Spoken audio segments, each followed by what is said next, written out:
Iniciando mais uma live que vai ser muito importante para aqueles que têm dúvidas sobre exames laboratoriais. Então, a pergunta é: quais exames pedir para saber se o seu cão tem saúde ou não? Então é isso. A live começa já muito empolgada, né, com um assunto muito importante relacionado a exames laboratoriais. Que exame pedir? Até que ponto esse exame vai me dar uma informação importante para o corpo, né? Informação inflamatória, uma informação de oxidação, né? Uma informação de como está todo o sistema metabólico, se tem algum processo que está funcionando de forma incoordenada, inconstante, né? E esse cenário que a gente vê atual, né? Profissionais cada vez mais solicitando exames superficiais, é isso que a gente vai ter que discutir daqui para frente. Até que ponto solicitar apenas exames superficiais você consegue ter uma visão macro, uma visão mais profunda desse animal. O macro que eu falo é holística, mais integrada, de forma mais complexa, né? Até que ponto eu vou conseguir entender o animal como um todo, ou eu vou focar apenas naquele foco articular, naquele foco neurológico, naquele foco dermatológico. Sejam bem-vindos. Então, nossa 20ª live consecutiva ao vivo, certo? Então é com muito prazer que a gente determina um horário para poder conversar com vocês. Esse horário é de vocês, sabe? É meia hora que eu determino, que eu disponibilizo para que a gente possa responder perguntas, né? Orientações e falar um pouco sobre cada assunto específico. Hoje o assunto será qual exame solicitar, beleza? Sejam bem-vindos. Se vocês têm perguntas, formalizem perguntas. Se vocês têm pessoas importantes para saber desse assunto, manda avião para quem precisa saber desse assunto, tá? Que é um assunto muito importante e às vezes com pouco detalhamento, pouco aprofundamento sobre que solicitação pedir, para saber exatamente como está o meu paciente, como está o meu animal, né? Paciente, quando a gente fala de alunos e profissionais de veterinária, e animal, quando se fala de tutor. Beleza? Então, primeiro passo. Toda consulta veterinária, ela precisa, né, desse entendimento. Como é que fazer a anamnese antes de fazer qualquer palpação, exame físico. Então a gente faz algumas perguntas. Isso que a medicina determina, veterinária, certo? Então, como curiosidade, eu vou passar para vocês outra coisa. A medicina veterinária, ela determinou, ou ela criou, ou ela liberou essa técnica. A técnica foi expandida para a pediatria humana, já que na época, essa técnica que o veterinário tem, né, até hoje, de determinar ou de encontrar a doença, encontrar alguma enfermidade ou alguma desordem metabólica, a partir dessa técnica que o veterinário, chamados de hipiatras, lá no passado, tinha. Então os hipiatras, que eram veterinários, eles tinham essa capacidade que nós temos até hoje de encontrar enfermidades ou saber como estão os nossos pacientes de quatro patas. E aí, naquela mesma época, pediatras, né, não existiam essa carreira, né, ainda tão formalizada na medicina humana, até porque o médico ele atendia pacientes que falavam. Pacientes que não falavam, eles não sabiam como fazer uma pergunta ou como descobrir onde está o problema. Através dessa técnica, a pediatria ela buscou recursos metodológicos do médico veterinário. Então, o pediatra, ele enxergando que o médico de animais, ele entendia, ele encontrava o que o animal estava sentindo, descobria o que o animal estava sentindo, ele começou a visualizar e trouxe essa metodologia para ser aplicada na medicina humana de crianças. E aí, é isso que eu vou passar para vocês. As primeiras perguntas seriam exatamente essa. Perguntar a quem cria, fazer anamnese. Quem cria é a mãe ou é uma pessoa, uma vizinha? Beleza, ou é a dona ou é uma pessoa que é membro da família. Faz perguntas especializadas para essa pessoa. Logo em seguida dessas anamneses, dessas perguntas, a gente vai avaliar a deambulação, como é que está o paciente. Depois coloca em cima da mesa. Depois de colocar em cima da mesa, eu faço uma avaliação física. Pego, palpo, examino, olho o olho, olho a pata, olho a pele, o ouvido. Beleza, avaliação física. Depois da avaliação física, você segue um caminho laboratorial ou de imagem ou não. Então, dependendo dessa situação, do que você encontrou na anamnese e no exame físico, você vai solicitar ou não exames suplementares ou complementares, certo? Que são exames de sangue, envolvendo exames hematológicos, leucocitários, bioquímicos e hormonais, certo? Ou você pede algum exame de imagem, envolvendo radiação ionizante, que chama de raio-x ou tomografias, né? Ou magnéticas, né? Que a gente chama de imagens magnéticas, que é a ressonância magnética. Além de vários outros exames ultrassonográficos e assim vai, né? Através do som. E assim vai. Com esse fechamento do entendimento, quando você faz uma anamnese, faz o exame físico e você tem dúvida e solicita um complemento, aí você consegue entender muito mais o que está se passando naquele momento. O que o animal o que está passando naquele organismo naquele momento, né? O que está se passando, como o animal está naquele momento, tá? Então o complemento ele é para confirmar o que você está achando ou para talvez seguir um outro caminho do que você estava pensando. Então, nesse caminho do exame, que exame solicitar? E aí vem exatamente o que o título da live, né? Que exames solicitar? A rotina veterinária de 30 anos, talvez até um pouco mais, é uma rotina que se fala muito de exames superficiais.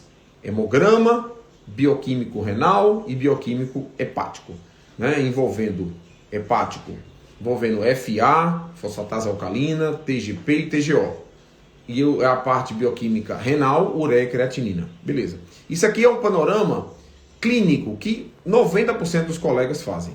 Certo? Então, solicita um hemograma, solicita um bioquímico renal e hepático. Ponto. Isso é um tipo de avaliação, mas a gente considera isso superficial. Apesar de importante. É o começo de tudo, certo? Mas não é só isso que a gente tem que solicitar. Porque quando você solicita um exame superficial, você se torna uma pessoa superficial. Você faz uma avaliação superficial, solicita um exame superficial e manda para casa. Joga um remédio superficial. Então fica num caminho, numa linha reta de constância, de atendimento e de prescrição terapêutica. Mas quando você entende o animal como um todo, de forma mais profunda, eu vou avaliar o paciente como um todo. Eu quero avaliar o coração, eu quero avaliar os vasos sanguíneos, eu quero avaliar a musculatura, eu quero avaliar a articulação, o cérebro, o intestino, o sistema imune. Beleza, então peraí. Então é só hemograma? É só bioquímico renal e hepático? Aí vem o dedinho. Não. Você, superficializando, você não consegue entender o que está se passando de forma metabólica nesse corpo, certo? A superficialização dos exames te leva a um local superficial também. Você fica sem saber o que está acontecendo de forma subclínica.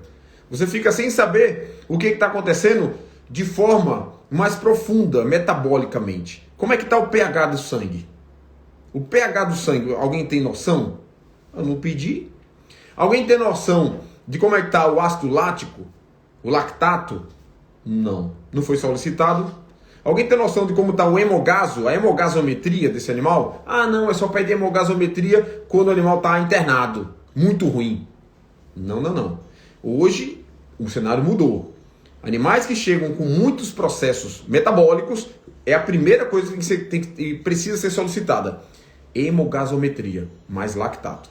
Você avalia como é que está o processo oxidativo desse corpo. Se tem... E é uma avaliação muito interessante, porque essa avaliação de como está internamente esse animal vai mostrar quanto de oxidação, quanto de inflamação esse corpo se encontra. Apesar de ter outros marcadores que a gente vai conversar aqui, que mostram a realidade inflamatória. Aí a gente vai falar exatamente sobre isso, tá? Alguém me perguntou aqui, tá? Obrigado por todos pela presença. Dessas 26 pessoas que estão aqui, muito obrigado mesmo o tema é muito importante mesmo. Oi, doutor Tarcísio. Boa noite. É Marcelo, de Bianco. Costumo pedir a hemoglobina glicada, homocisteína e fibrinogênio. Pô, excelente, doutor. Eu acho que assim, esse é o profissional que a gente precisa trazer para perto desse cenário atual. É isso que a gente está falando. Avaliar se a hemoglobina ela tem glicose, se ela está inserida, se ela está glicada, se ela glicou. Epa, esse organismo está mal. Então, mas os colegas não solicitam isso.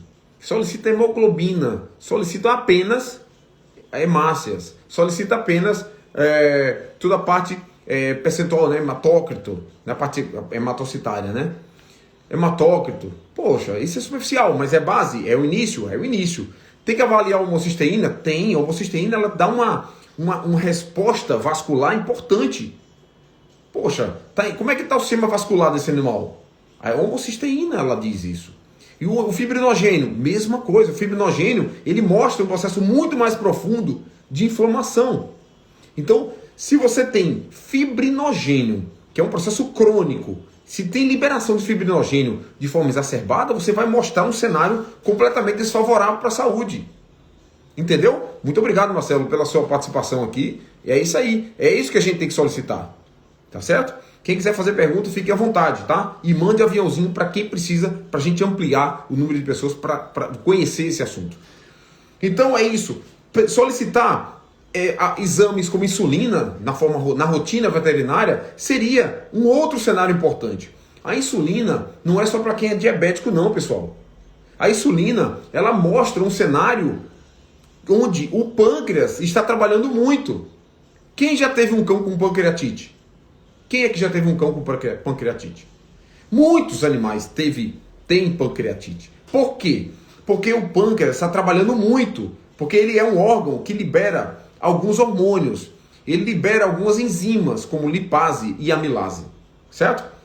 Se você bota muito carboidrato para dentro desse animal, carboidrato vegetal, incluindo milho, trigo, soja, arroz, batata, frutas e excesso de legumes, né, como gerimum, né, batatinha, abobrinha, tal, aquelas coisas todas, o pâncreas vai trabalhar muito. Exatamente, Aline. Olha lá, a Aline está dizendo que o Pingo, que é o cão dela, o Yorkshire, teve pancreatite. Então, vários animais têm pancreatite. E o pâncreas, que inflama, a gente chama de pancreatite, é por esse cenário. Ele produz muita enzima, ele chega no cenário de estafa, exaustão e inflama.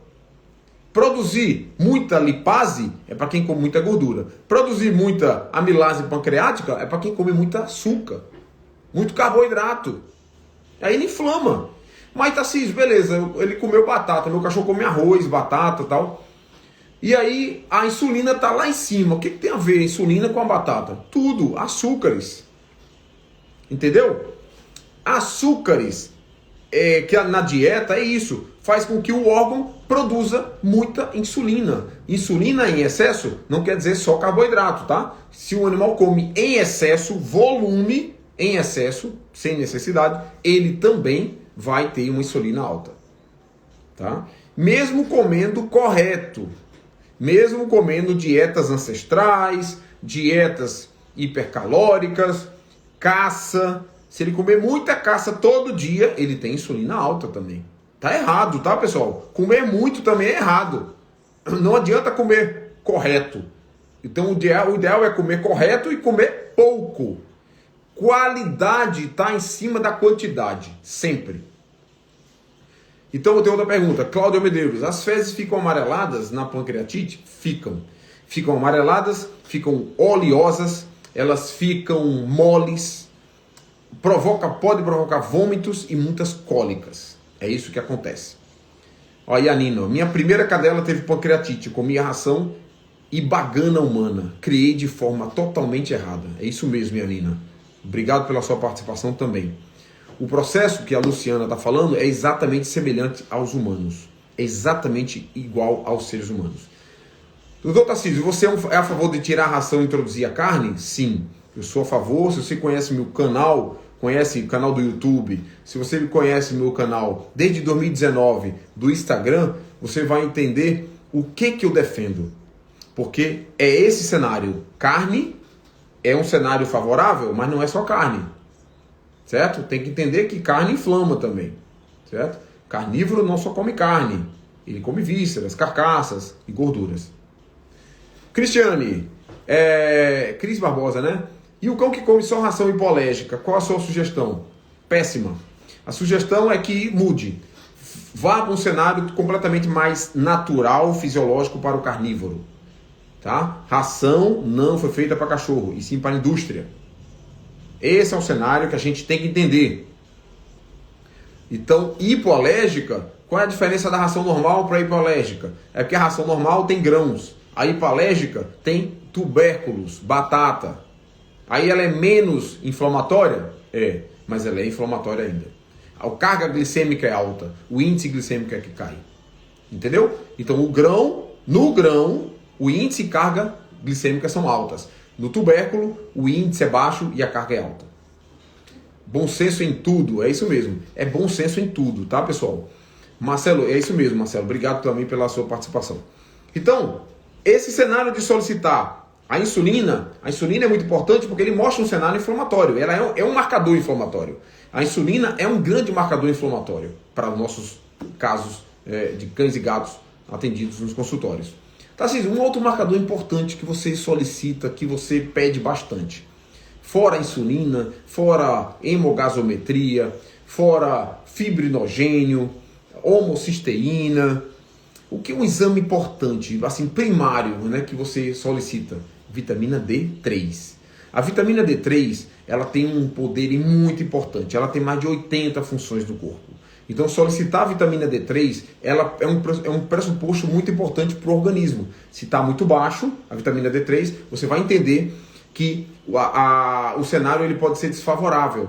Não só pelo sistema imune, que fica debilitado, deficiente, com vitamina D3 insuficiente, tá? Assim como o sistema mineral, o equilíbrio, ou a de homeostase mineral fica completamente desbalanceada. Então a vitamina D3 é um ponto muito importante para vocês seguirem. Outro ponto importante para vocês seguirem é hormônios sexuais. A gente conversou um pouco ontem sobre hormônios sexuais. Então, a testosterona, o estradiol são hormônios sexuais muito importantes. Testosterona total e estradiol total. Esse entendimento dos hormônios, mesmo o animal castrado, né, até para você saber que vai dar muito baixo, se você tem um animal castrado, esses hormônios sexuais vai ser muito baixo. Por exemplo, estradiol vai dar abaixo de 9 nanogramas por decilitro, e a testosterona vai dar abaixo de 20 nanogramas por decilitro. Porque a testosterona, esses hormônios não leem, as máquinas não leem esses números abaixo de 20 nanogramas por decilitro. Assim como o estradiol, ele não consegue ler abaixo de 9 nanogramas por decilitro. Perfeito. Esse entendimento é importante para quem também não é castrado, para quem come muito carboidratos, né, como arroz, batatas, legumes e frutas. O hormônio sexual cai, ele vai cair. E esse é o processo fisiológico. Quando ele cai, as imunidades caem e as enfermidades sobem. Certo? Perfeito. Nesse raciocínio, eu solicito a vitamina D3 e corrijo a vitamina D3. Tá? Perfeito. Então, morreu vitamina D3. Né? A importância e a necessidade de solicitar exames delas. Outro grande exame que a gente solicita é T3 e T4, porque tem a relação da imunidade. Você fecha o triângulo da imunidade. Né? Esse triângulo da imunidade, que a gente chama de hormônio, né? O triângulo hormonal da imunidade, a gente chama de T3 e T4, total e livre. A gente chama de testosterona total e estradiol na fêmea total, e D3 para todos os animais, macho e fêmea. Então, se você entende que o triângulo da longevidade ou da imunidade, falando em hormônios, são exatamente T3 e T4 total, testosterona total, estradiol e a vitamina D3. Então, esse são pilares da imunidade para você entender que o seu cão, saber se ele está imunossuprimido ou como é que eu posso dizer? Imunossuprimido ou imunocompetente. Tá certo? Esse é o cenário da imunidade. Como é que eu vou avaliar a imunidade do meu cão? Eu vou avaliar IgG, IgM, IgE, IgA? Não, você pode fazer isso, avaliar as imunoglobulinas, beleza. Mas um cenário mais, como é que eu posso dizer, mais compensatório, talvez mais fisiológico, é você avaliar os hormônios, entendeu? Que o resto vai se regularizar. Alimentando correto, fazendo exercício físico, modulando os hormônios, você vai ter IgG, IgM, IgE, IgA, IgM de forma otimizada. Concordam comigo? Não se preocupem com a ponta, se preocupem com o meio, né? Com a base e com o meio, que o resto vai acontecer. Deixa eu responder algumas perguntas aqui para não fugir um pouco, tá subindo aqui para mim as perguntas e eu vou dar uma assistência aqui para vocês. Grande Alexandre Jucá, você tá me devendo aí umas demandas aí, meu velho. Eu preciso de você para você me ajudar nessas procuras de produtos cirúrgicos, tá? Para mim. A gente vai se encontrar em Maceió, no Congresso Brasileiro da Anclivepa, né? Estaremos lá em maio. Temos o Instagram da B Canina, orientação sobre a B para iniciantes. Olha, não sei, não entendi a pergunta. Você está perguntando se é uma pergunta isso ou é uma afirmação? Toinha, já faço a alimentação bioapropriada, mas ela continua tendo problemas. Sugiro fazer exatamente, não mude só a comida. Se você joga uma comida ela tem um limite, tá? Se você come correto, mas estava tudo errado, por exemplo, você tem um sistema imune, um cão com um sistema imune todo alterado, você não avaliou nada, e você jogou comida e quer que o animal fique bom, por exemplo, o animal tem diabetes, aí você não sabe. O animal tem doença autoimune, o animal tem, por exemplo, câncer, sei lá, tô falando aqui de forma esporádica. E você bota comida, o animal está tendo problema ainda, tipo, o animal era doente renal, tinha uma insuficiência renal, hepática, vascular. Você tem que entender o que está acontecendo. Por isso que a consulta é importante para você entender. É o cenário que tem princípio, começo, meio e fim. Você tem que fazer uma avaliação, tem que fazer a preparação do corpo, anti-inflamando e antioxidando, com suplementos, vitaminas e minerais, nutracêuticos também, e depois joga a dieta. Esse é o processo mais fisiológico e mais transitório, preparando o corpo para receber uma dieta bioapropriada.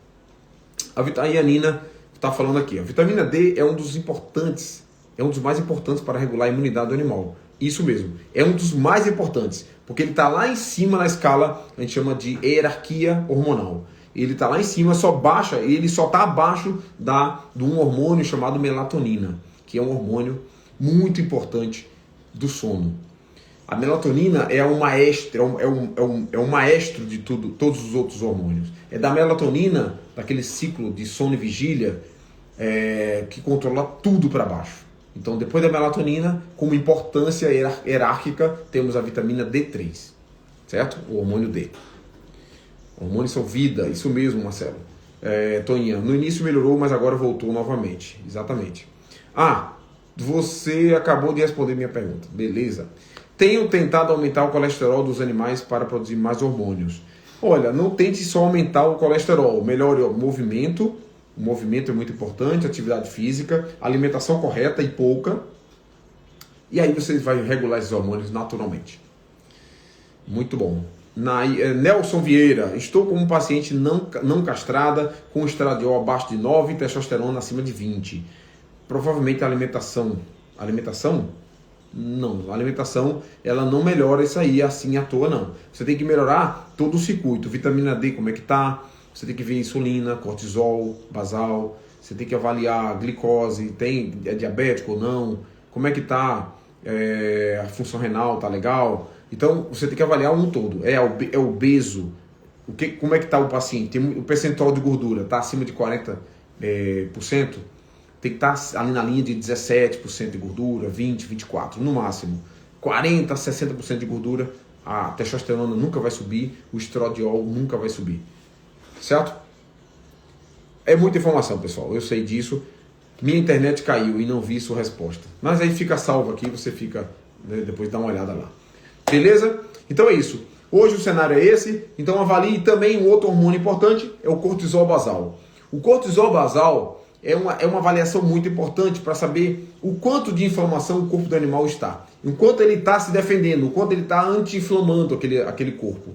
E o quanto ele também cansou. Porque às vezes o córtex da adrenal, né, a adrenal, que é uma glândula, ela não produz mais cortisol.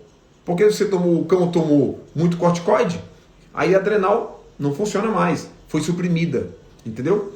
Então é isso que acontece. Tem que avaliar o cortisol e a história clínica do paciente. Tomou corticoide? Por quanto tempo? Né? Qual é a dose que tomou? Então é um cenário que você vai construir. A saúde ela é construída, a imunidade ela é construída. Entendeu? Então é isso que faz. A gente vai montando um quebra-cabeça, cada paciente tem uma resposta, uma sensibilidade, né? E a gente vai ter que entender esse cenário respeitando a fisiologia de cada corpo, tá certo?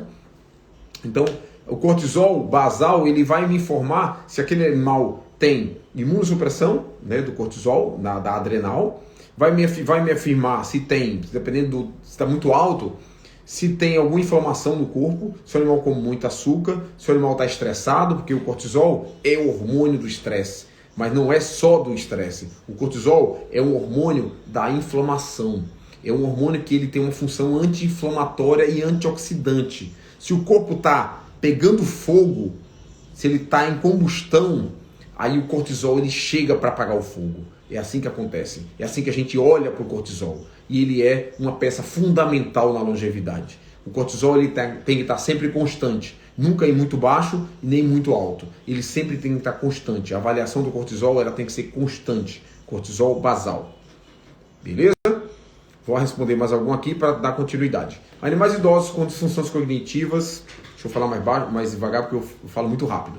Animais idosos com disfunções cognitivas podem ter baixa da melatonina e isso que pode desregular o sono, trocam o dia pela noite, isso mesmo.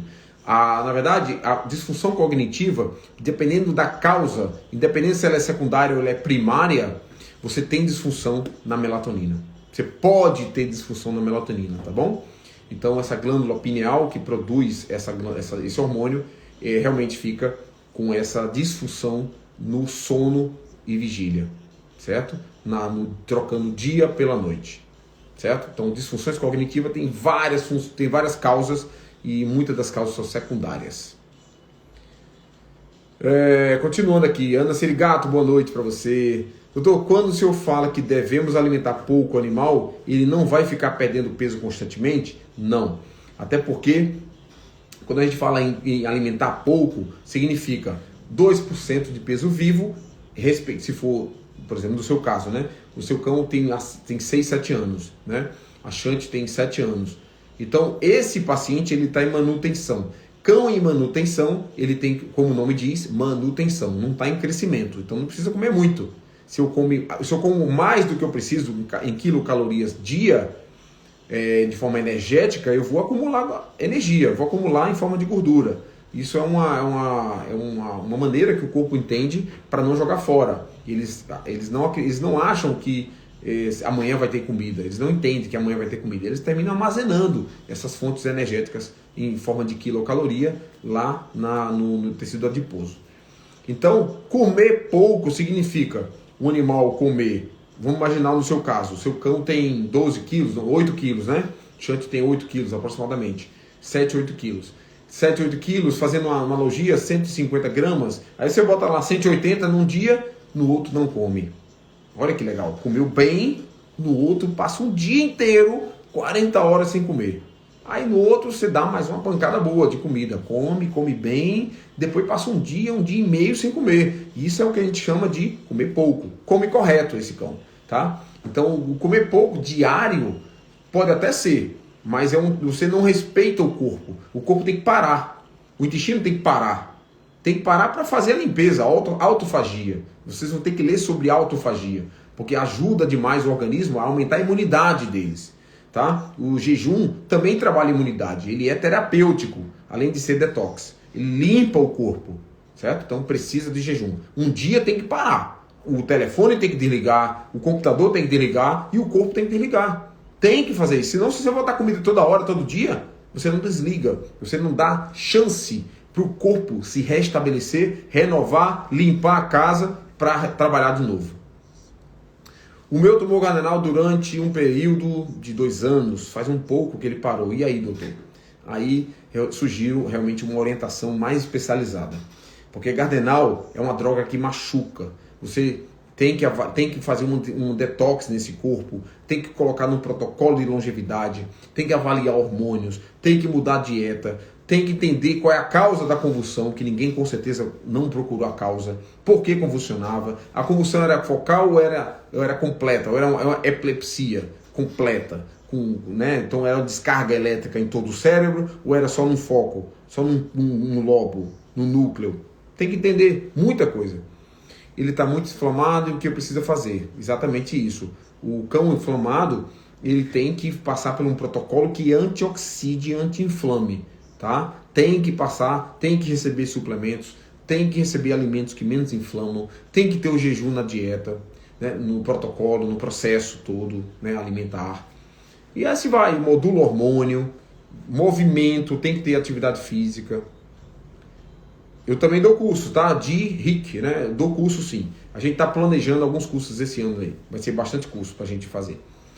Vera Lúcia, minha cachorrinha tem parte do corpo que coloco a mão, está super quente. E a outra parte normal, o que será? Às vezes não pode ser nada, tá? Geralmente, Gaia faz um jejum por si só. Gaia é uma Shih Tzu, né? Lhasa Apso. Um dia ela come bem, no outro não quer. Sem contar que quando ela tem alguma diarreia, a melhor medicação é o jejum, volta a regular o intestino.